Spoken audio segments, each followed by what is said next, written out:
ආචාර්ය MLAM Hezbollah මහතා. பிஸ்மில்லாஹிர் ரஹ்மானிர் ரஹீம். கௌரவ சபாநாயகர் அவர்களே,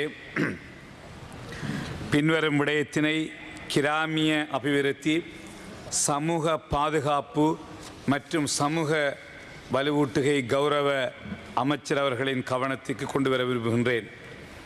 தங்களது அமைச்சின் கீழ் இயங்கி வருகின்ற தேசிய சமூக அபிவிருத்தி நிறுவனமானது NISD 1952ஆம் ஆண்டு இலங்கையில் Ceylon institute of social work CISW என்ற பெயரில் சமூகப்பணி சோஷியல் ஒர்க் கல்விக்கான முதல் தொழில்முறை பயிற்சி நிறுவனம் ஒன்றை நிறுவியது.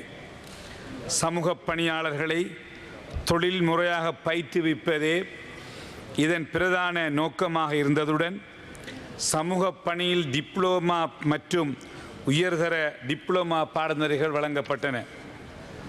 இந்நிறுவனம் படிப்படியாக வளர்ச்சி அடைந்து 1992ஆம் ஆண்டு இலங்கையின் national institute of social development act number 41 of 1992 என்ற பாராளுமன்ற சட்டத்தின் மூலம் அதிகாரபூர்வமாக தேசிய சமூக அபிவிருத்தி நிறுவனம் national institute of social development NISD என்ற பெயரில் உயர்கல்வி அமைப்பாக உருவாகியது.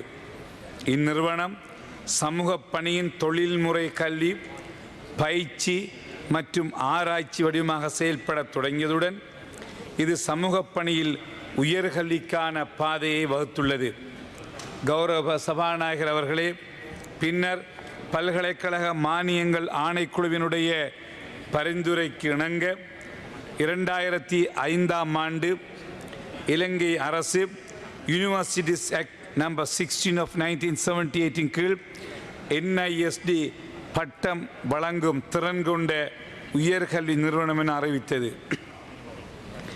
இதன் மூலம் இந்நிறுவனம் பிரபலமான சமூக பணித்துறையில் பட்டப்படிப்புகளை வழங்கும் உயர்கல்வி நிறுவனமாக மாற்றம் கண்டது. பின்னர் சமூக பணி இளமானி பட்டப்படிப்பு பேச்சுலர் ஆஃப் சோஷியல் ஒர்க் மற்றும் சமூக பணி முதுமானி பட்டப்படிப்பு master of science work social work உள்ளிட்ட மேல்தர பட்டப்படிப்புகளை வழங்கும் வகையில் அதிகாரங்கள் விரிவுபடுத்தப்பட்ட தற்போது வரை கல்வி செயற்பாடுகள் மிகச்சிறப்பாக இடம்பெற்று வருகிறது. கௌரவ சபாநாயகர் அவர்களே, குறிப்பாக நான் பிரதிநிதித்துவப்படுத்துகின்ற கிழக்கு மாகாணத்தைச் சேர்ந்த அதிக அளவான மாணவர்கள் இந்நிறுவனத்திலே சமூக பணி கற்கையில் இளமானி மற்றும் முதுமானி பட்டப்படிப்புகளின் பூர்த்தி செய்து உள்நாட்டிலும் வெளிநாட்டிலும் பல்வேறுபட்ட துறைகளில் சேவை புரிந்து வருகின்றனர் என்பதை நினைவு கூறுவதுடன் இன்றும் கிழக்கு மாகாணத்தைச் சேர்ந்த அதிக அளவான மாணவர்கள் கற்றல் நடவடிக்கைகளை மேற்கொண்டும் வருகின்றனர்.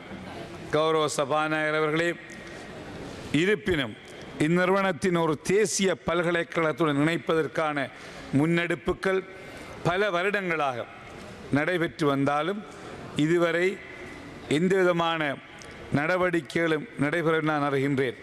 கௌரவ அமைச்சர் அவர்களே, இது தொடர்பில் கடந்த 2025 மார்ச் மாதம் 17 இடம்பெற்ற அமைச்சரவை தீர்மானத்தின்படியும் நீங்கள் தேசிய சமூக அபிவிருத்தி நிறுவனத்தின் நிர்வாக குழுவினருக்கு வழங்கிய அறிவுறுத்தல்களின்படியும் நிறுவனத்தின் பணிப்பாளர் நாயகம் சிரேஷ்ட பேராசிரியர் பிரேமகுமார டி சில்வா அவர்களின் தலைமையில் நீங்கள் நியமித்த தொழில்நுட்ப குழுவினரால் முன்மொழிவு ஒன்றும் தயாரிக்கப்பட்டு உங்களிடம் வழங்கி வைக்கப்பட்டதை அறிகின்றேன்.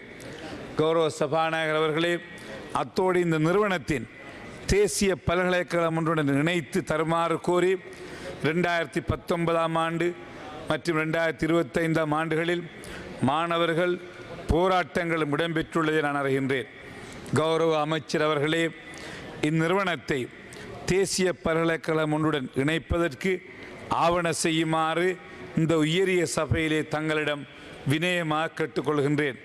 எதிர்காலத்தில் இந்நிறுவனத்தை தேசிய பல்கலைக்கழகம் ஒன்றுடன் இணைப்பதற்கு உடன்படுகின்றீர்களா? எதிர்காலத்தில் இந்நிறுவனத்தை தேசிய பல்கலைக்கழகம் இணைப்பதற்கு வாய்ப்புகள் உள்ளதா? இந்நிறுவனத்தை தேசிய பலர் இணைப்பதற்கு தற்போது வரை நடவடிக்கை என்பதை சபையில் தெரிவிக்குமாறு அன்புடன் கேட்டுக்கொள்கின்றேன். நன்றி.